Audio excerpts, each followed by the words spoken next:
Hey there, zookeepers, and welcome back to the Feenstra Zoo. We are joined once again by the beautiful and insightful Shalane. Say hi, darling. Hey, everyone. Before I dive in, I just want to say don't forget to check out this season's sponsor.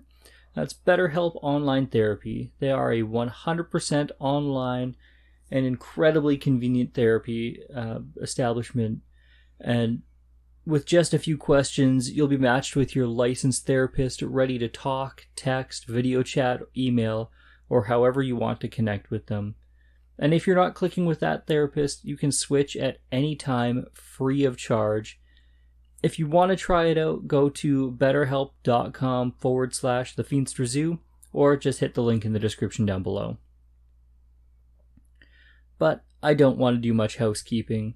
I want to dive right into it here. So, babe, are you happy? I think so. Yeah. Really just want to start out with this question. Like, what does happiness mean to you? How do you achieve happiness? What is your benchmark, if you would? Maybe I should have read the notes before we started recording.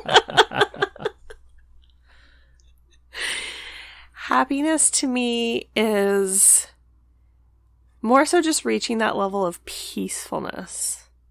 All right. And contentment. Are you sure you didn't read the notes?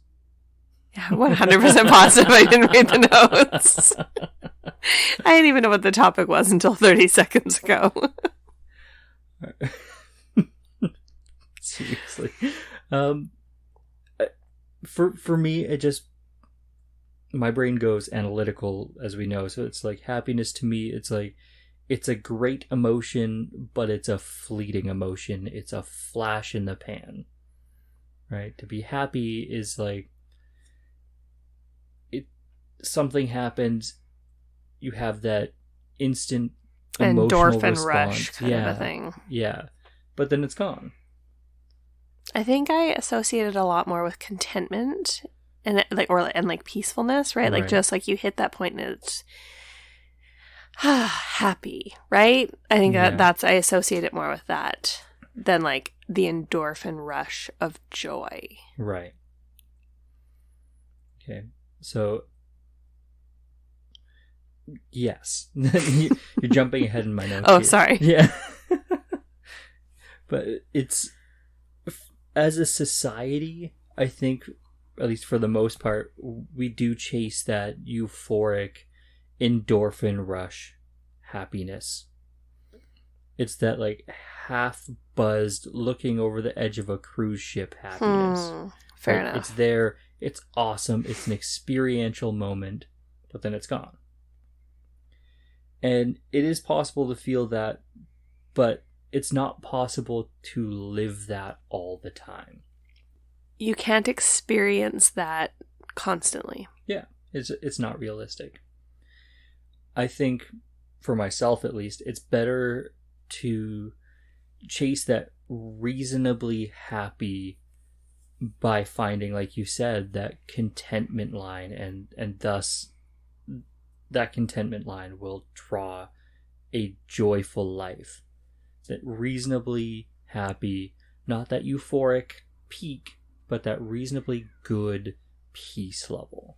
I think if you're constantly looking for that euphoric peak, you're going to realize that that's like usually only obtainable with like big aha moments. Yeah. Right? So you're really putting yourself in a position of essentially failure of being happy when you're putting it with, traveling to Disney World or, like you said, looking over a cruise ship. Like, you need those big things or those big moments that you can't consistently obtain. No one can. Yeah. Yeah, it's just not possible. I'm actually going to jump ahead in my notes here a little bit because I think it fits better here. There's a verse in 1 Timothy. It's 1 Timothy 6, verses 9 and 10. It says, "Those who want to get rich fall into temptation and trap, and into many foolish and harmful desires that plunge people into ruin and destruction. For the love of money is the root of all kinds of evil. Some people eager for money have wandered from the faith and pierced themselves with many griefs. So it's really the first part of that. It's like people who are chasing the wealth and the experiences of this world are setting themselves up for a trap. Yeah, exactly. Because one, it's worldly. But two, you can't... I think even if you have it all, you can't constantly have that... Well, as we know, you can't constantly have that joy and happiness. Yeah. So, on the flip side of that equation, though, like you said, it's better to be that sustainable, peaceful, content level, right? Well, I think then logically, it's at least obtainable to be happy most of the time. Yeah. So what does that contentment mean to you then? What would it take for you to be that content level? You're trying to say I'm not content? No, I'm just trying to get it black and white for better conversation. Maybe less shades of gray, not necessarily black and white.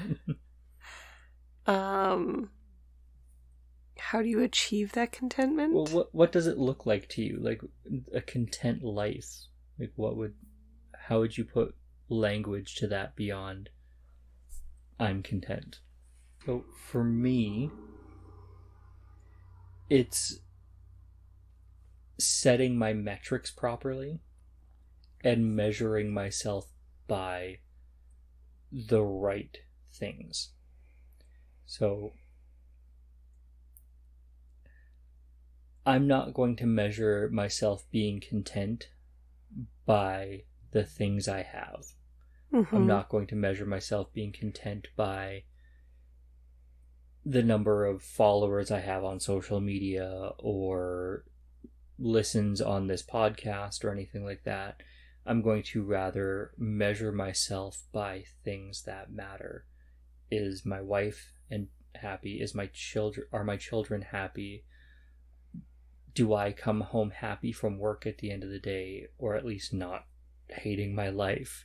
Am I providing properly, not necessarily just a financial way, but like, are my family's needs met emotionally? Yeah. How is my personal mental health? Like, those kinds of metrics are what I'm going to measure by.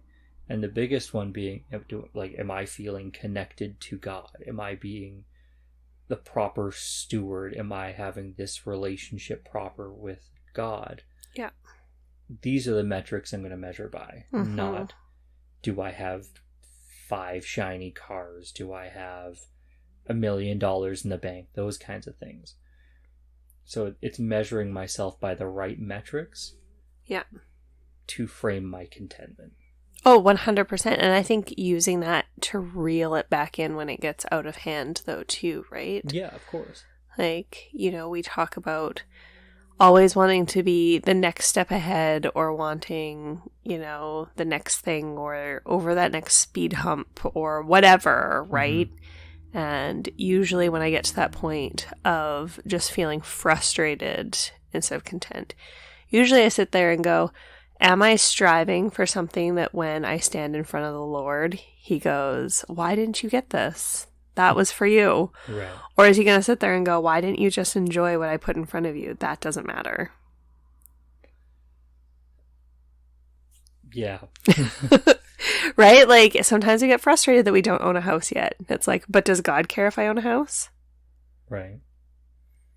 Is he going to look at me and go, well done, my good and faithful servant? Right? Is he going to be like, you were supposed to own a house by the time you were 30. You didn't do that, so... Well, shucks. Right? Like, that's normally where I get to in my brain. So, like, when you get frustrated, when I'm like, I'm not even talking about that right now. Usually that's why I sit there and I get to a point where it's like, well, God doesn't care whether or not I own a house right now. That is not on... If we have walls. That is... Oh. Sorry, hot button. But it's true, though. We're not going to stand in front of him for him to be like, you were supposed to achieve these things. That was your level up. That was your thing to get. No.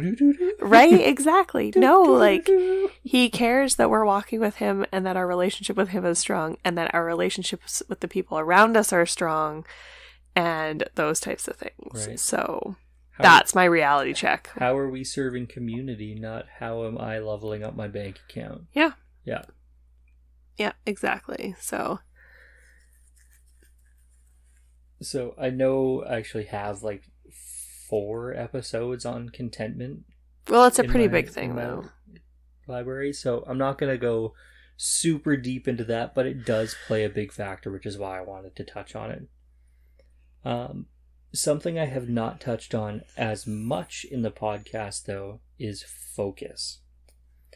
So we've talked about it a lot, but it's really easy to get distracted and distracted from these metrics that we're talking about for contentment, especially. So when we seem to be good and life is smooth, I don't know, I seem to feel a lot happier, in quotes, when life is smooth. I get worried that something's coming. Or at that point, at least, my feelings of stress and anxiety are mitigated or at least better managed. Oh, for sure. Life is smooth. But there's a flip side. When we plan for something and it doesn't go our way, is that where you're going with this? Plans don't go our way all the time. Weird. It's really easy to focus on those speed bumps. Oh, 100%. Versus, it's really easy to focus on those speed bumps versus the things that, like you said, are put in front of us that we're supposed to be experiencing right now. Are you maybe thinking about our lack of walls as you write this? It was definitely on my mind when I wrote this. So, something not wall related, though. Ceiling related? Flooring related? An easy example of this is coming up to Christmas. Stuff. Okay? Let me start by saying there is always something more that we want. Oh, 100%. It's inevitable. Mm-hmm. But we have what we want for the most part in this home. Okay? We feel, or at least I feel, like I'm always paying attention to the things that matter more in my life, like my family, my girls, my job, like taking care of this home in general. I feel like I'm always focusing on these things. Mm-hmm. But it's really easy for me to be like, oh, but I want this new thing for the podcast, new Stream Deck, new screens, new desk in general, new whatever. Like, I've always got something going, oh, this could be just a little bit better if I had. Yeah. Or just like life in general could be just a little bit better if I had whatever. And it's really easy to shift from taking care of my family, taking care of my podcast, whatever, to I could take care of if I had. Yeah. It sounds like the same thing, but the heart of it is very different. Yeah. Right? So, like I said, it's just so easy to go from proper priority to thing that would serve said priority. And it doesn't feel like that big of a shift, but it's a really slippery slope. Yes. Now, it's gotten to the point for me in not so distant past where I've even gotten to the point of like resentful to our bank account, and by extension both of us, because I couldn't spend the money that I wanted on the things that I wanted. Yeah. Because we have priorities like food. You know, like, yeah. Like it's like I work so hard and I work so many hours and I spend blah blah blah blah blah blah blah. Why can't I just buy the thing I want? Right? And it's just, again, slippery slopes. That's just real easy to go from A to Z real quick. Yep. When our focus is on point and our priorities are proper, joy flows through us. 100%. It's good. Easy. It's so easy. So priorities, biblically speaking, are God, spouse, children, everything else. Yes. Right?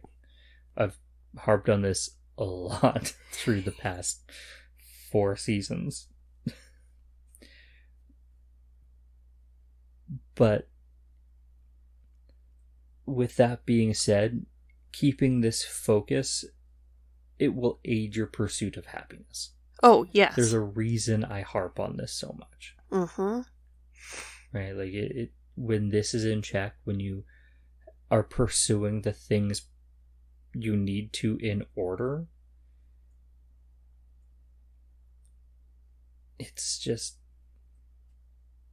I don't want to say it's like magic, but it's like, it's formulaic. Yeah. Right? Like, does that make sense? Yeah. Yeah. A plus B actually equals C. Exactly. Mm-hmm. Right? So that brings this back. Babe, what makes you happy?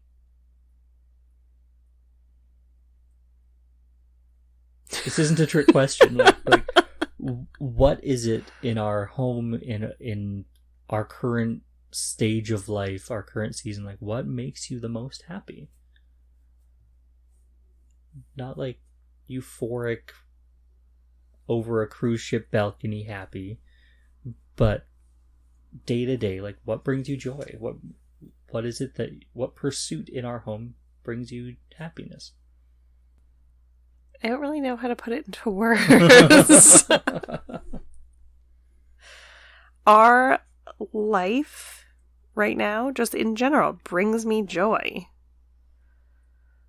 So, but I struggle with the questions of like what brings you, or like what makes you happy, because I'm in a stage of my life where 99% of the things I do are not for me. Right. So like, even though you're not looking for euphoric and you're not like, you just want to know what makes me happy, right now my basic answer though is just like our life. So you say it's not a trick question, but like it kind of, I'm in a stage of life right now where it kind of like is. It's just those little things of peace and joy that just help bring my happiness. We didn't have any fighting today. Check. Joy. Kids did their chores this evening. Check. Joy. Like, it's not, I guess when I think of that question, it immediately stumps me because I immediately think of selfish things, like what makes you happy. Right. And I don't actually have an answer for that. It's like the 10 minutes I squirreled away Right? from me today to read without any interruptions. Right? And like, and I do that, and that makes me happy, but that's more of like a sanity point for Right. me, that quiet time. It's a mental health check more than a bring me joy kind of thing. Now, like, if my book is really good, check, joy. But I don't know, does that make sense? That's what I'm saying? It makes sense to me, but I live in the same house, so... Well, and I feel like that's something that you can either like 100% relate to, or you will not understand, right? No, other 30-something mother of 2 children will probably completely understand. Maybe, right? But it's not like, oh, I got to go and do this, or, oh, my, whatever appointment makes me happy, or, oh, when you do this, that makes me happy. Like, there's lots of little things, but just like all of those things added together is my Right. happiness. Okay. And despite everything and not having walls. Like, our little house just brings me joy. Great. That makes me happy. I'm a pretty easy one to please, though, so...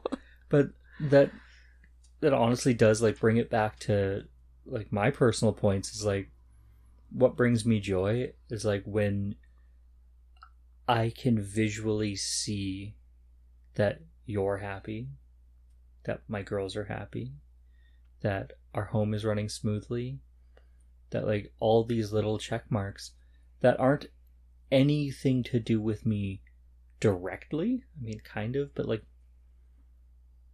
when our home is good, that's where I find my peace. That's where I find my levels of, you know, life is good, and that makes me happy. Yeah. That's that reasonable happiness that, you know, we can tuck in at the end of the day, and I'm not worried about a checklist that I have to work on tomorrow morning. Yeah. Right? Like, it's just like, yes, we're good. I'm good. We're happy. Yeah.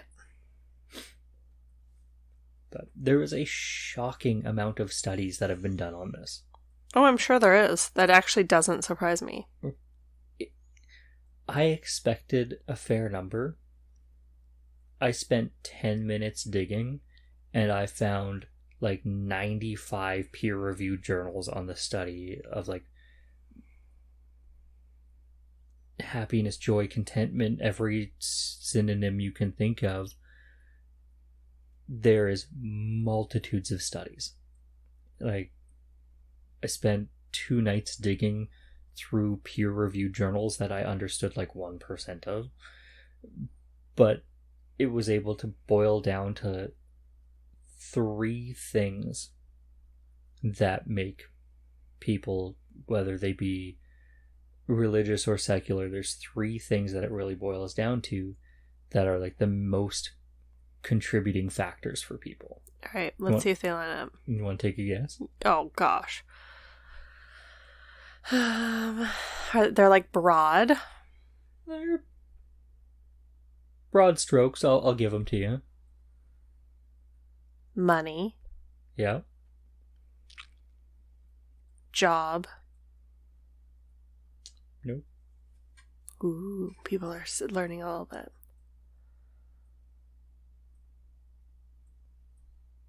I want to say friends, because, you know, no one's ever happy with their family. Everyone thinks they have the crazy family. I don't know. You got the first one. House? Money. Yeah, and then their house? Possessions all boiled down into that same title. Okay. Second was sexuality, sex, or that broad topic. Oh. And third was faith. Wow. Faith was broad strokes in a lot of different studies, because it was like everyone lives by like faith in something. It's just not always a religious thing. Okay. Right? It's not technically a theistic or deistic thing. It's, yeah. So I'm going to go into these a little bit, and I want your thoughts on them, because it's like, I just did like a quick blurb on each. Otherwise, this would be like a 96-hour podcast, and no one wants that. Fair enough. So, 3 things. First one being money. You know, like, everyone knows the saying, like, money can't buy happiness, even though on some level we do know this is true. Like, I actually really dislike that saying, like, money can't buy happiness, because it's just like, can't it though? It can buy things. It depends on where you put your happiness. It can buy flashes in the pan. It can buy, like, some really cool stuff, but it won't ever be fulfilling. So the main point here is that no, money won't make you happy, but it can take some of the stresses away from your life. You know, if you have Bill Gates money, I mean, you don't really have to worry about much. Yeah. But, you know, there was this really popular dude back in the day, you know, more money, more problems. So, the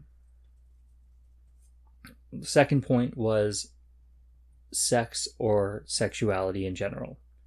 Like, within the proper restraints and situations, sex can be amazing. It even has incredible health benefits. Yeah. Okay. However, it can be twisted and misused, and the one thing is certain is that it's always going to be one of the extremes. If you have the proper restraints on it, it's going to be awesome. If you abuse it and you're, you know, throwing yourself around to every opportunity, it has been proven that it's actually a diminishing factor. It's like anything, you know, the first time it's awesome, the second time it's slightly less, and through all the studies is like the more sexual partners you have, the worse it actually is for you. So there's been a ton of studies, and there's actually like numbers like to what point it actually there was a conflicting thing. It was like somewhere between 1 to 7 partners in your lifetime is where you're going to be the most fulfilled sexually. Past that, it just drops off hard. But there's a lot of conflicting studies out there, so, you know, take that as you will. But all right. Basically, it's either going to be the best or worst thing in your life. Yeah. And like I kind of touched on before, the third one being faith is much like sex. It's going to be one of the extremes. You know, when God is the first thing in your life, contentment and joy are usually fairly near to you. Yeah. But when faith is misplaced, your joy will also be misplaced with it. You know, if you're pursuing money over everything, your life is going to be just a ball of stress because you're always worried about the bottom dollar. Yes, exactly. You know, if your faith is placed in, even in good things, like if your faith is placed in your family, like your children are first, then, you know, assuming you're like us, you know, if you and I put our children first, our relationship is going to suffer. And the overall stresses of everything are going to go up, and our joy is going to go down. So, because we're then putting our faith in something we can't control, or our joy, or yeah, we're putting our end all and be all in something that cannot fulfill our lives wholly. So it's basically, like I said, it's one of the extremes. If the priorities are proper, things are going to fall into line. You're going to have a reasonably happy life. Now, I don't want to get this confused with like the prosperity gospel that's stupid and misplaced. Like, just because your priorities are straight does not mean you're going to get your wish list. Exactly. Right? That's just not how it works. But reasonable happiness is attainable. So, from those 3 points, what do you think? I understand. With those 3 things, if they're aligned properly, do you think much else could be stealing your joy and happiness away from your life?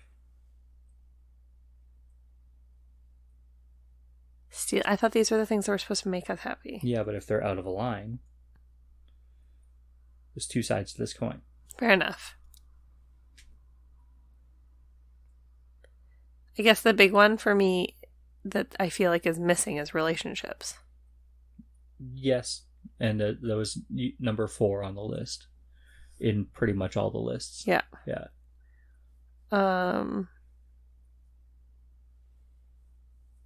But that's a whole different topic. It's a whole different topic. I have 4 seasons full. Oh, no. You know. Well, I guess so. You're right.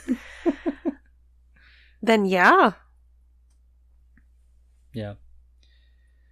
So, yeah, like like I said, like if these three things are in line, four if you count relationships, if they're in alignment, reasonable happiness is there. Right? So, do you want a fun example from my life? Always. Doesn't matter. I'm going to tell you anyway. Have I heard this story before? Yeah, you're part of it. Oh, good. One of the strongest moments of joy in my life personally, like the biggest like peaks of our lives, my life, is actually our wedding day.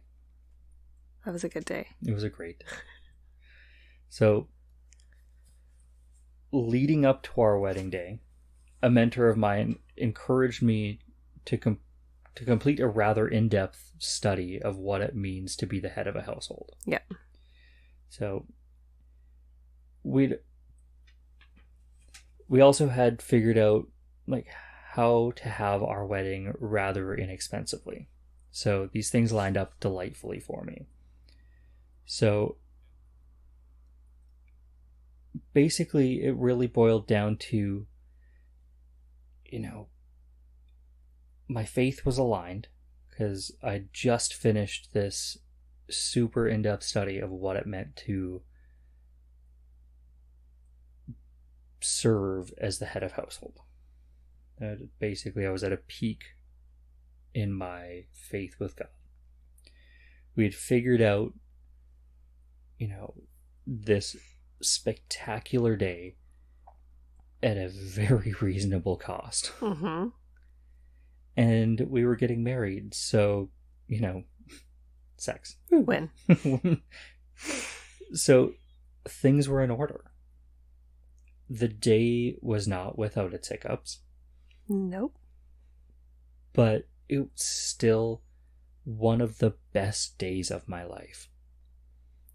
The day was full of family and joy and good experiences and that moment of seeing you walking up the hill in a beautiful white dress and your dad staring me down the whole way. And it was just like everything was in line and it was an absolute peak for joy in my life. That's why you cried. Shut up. Well, I'm almost crying thinking about it right now. So having these things in line, it truly did allow me to experience a true like peak moment. Mm-hmm. And if I think about it, and I have a fair bit, if any one of these things was out, you know, if I hadn't just completed that study, it would have changed my experience of what we were starting into. If, you know, we would have added a couple zeros to our day, it would have been really stressful because it would have been paying so much money for a day and taking away from setting up our life together. Mm-hmm. If I would have had a laundry list of names before you, it wouldn't have had the same impact for, you know, the lifetime to come for us. Mm-hmm.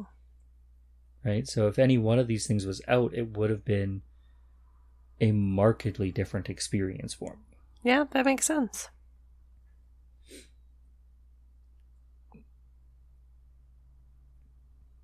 But with any story, especially any story I cover on the podcast here, there's always a rub.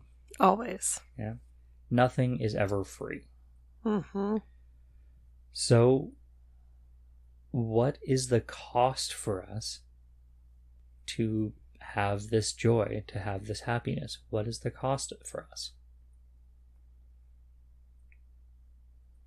Broad strokes. We have to live differently than everyone else. We can't chase the same things. We have to, like I've been harping on, we have to shift our priorities. You know, we have to shift our schedules around. We have to build our life around different things. We have to plan on being interrupted. We have to be okay with being interrupted. Mm-hmm. We have to keep time open for someone to call and be like, hey, can you come pick me up? I slipped on a hill. Just thinking about that. Like, Yeah. like I've had a really rough couple days. Like, I need someone to talk to. I need a pep talk, like that kind of stuff. We have to leave ourselves open for that kind of stuff. Yeah. Like we're experiencing in the season of life right now, like we have to shift our schedules. We want to keep the Sabbath. We want to live differently, right? Like, we volunteer our time. We say no to a lot of things. Yes, we do. We have to say no to gossip. Say no to lots of normal social activities. Mm-hmm. We don't party. We don't indulge in this hookup culture. We don't allow certain things into our household. We don't allow certain movies into our household. We have to forgive people no matter what. Yeah. And constantly. Yeah. This one especially is insanely hard. Just not to brag, but I find it pretty easy.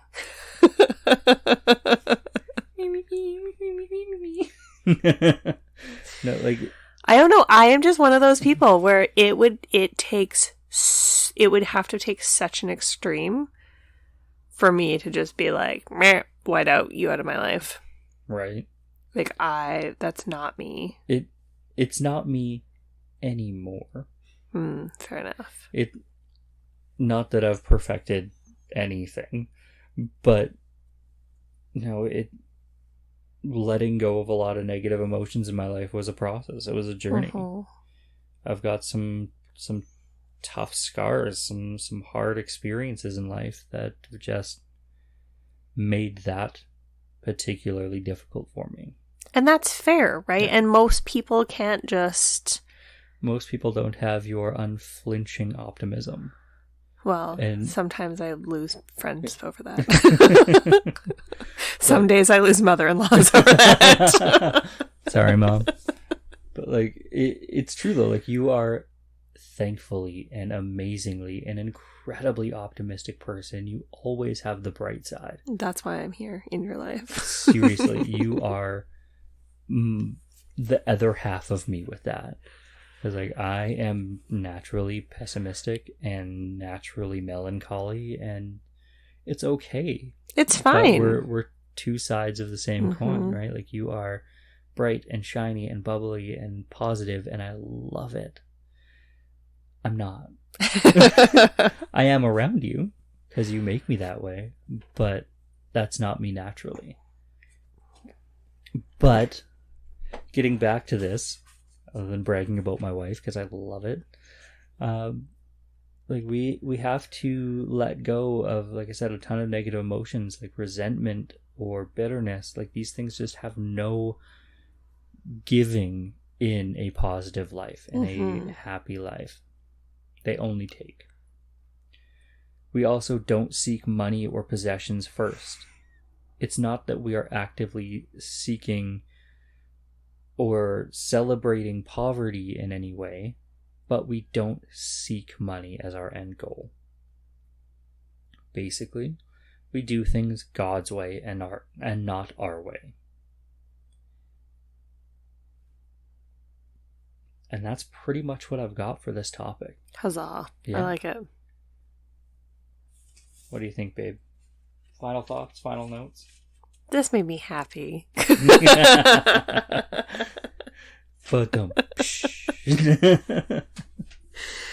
No, I like it. I like it. You made some really good points. And yeah, it's true. It's good. Yeah. All right. So I will leave this one on a final note here. When we do things God's way, it means that God can do work His way. Amen. Right? I could not find who actually wrote that quote I've searched. If you find it, please send it to me because I want to dig into their work more. Could not find it. It was always listed as unknown. So please, if you know who that is, please send it my way. So, guys, thank you. Thank you for your time. Do not forget to check out our sponsors. We have BetterHelp Online Therapy, we have Audible, and we have the Podbelly Network. So please check them out. Links are in the descriptions down below. And if you do feel so inclined to support the show, you like what we do here, please, a one-time donation at buymeacoffee.com would be awesome. I would love to sink some more hardware back into this podcast. Go check it out. Everything's down below in the notes. So with that, thank you guys. I love you, and God bless.